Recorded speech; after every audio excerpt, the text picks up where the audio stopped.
which welcomes us all back into the palace, because this was the image, one of the images that dominated our conversation last month. Mm-hmm.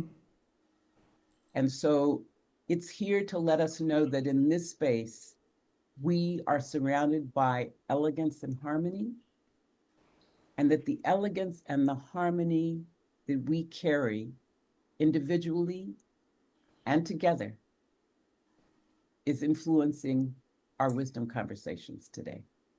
Mm.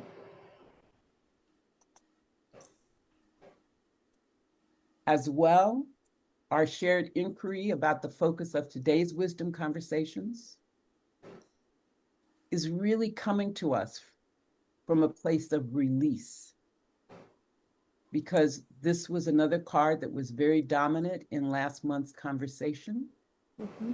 And it was all about us releasing ourselves in ways that allowed us to surrender to the wonder of who we are, really. And it's even more appropriate when we think about our initial conversation that we have had just in terms of our check-ins, because clearly part of what we need to release ourselves to is our own individual greatness. And we need to surrender so that we can continue to partner with that in ways that are elegant and harmonious Mm. for us.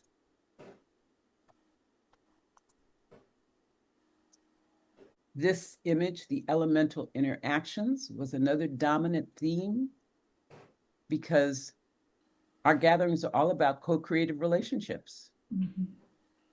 And so in looking at today's cards and the areas of focus that they point out for each of us, we can remember that we are in partnering with these elemental interactions that allow us to move from confusion to clarity and to release the chaos that's all around us in the external environment, so that we can reside in context or move in context.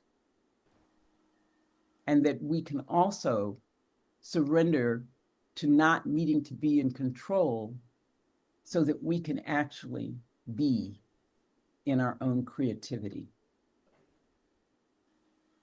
All of this based on our noble needs and desires, because our needs and desires are noble, Mm-hmm. and our concerns and considerations.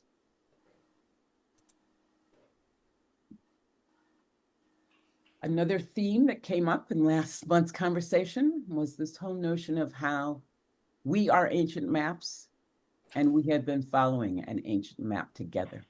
Mm-hmm.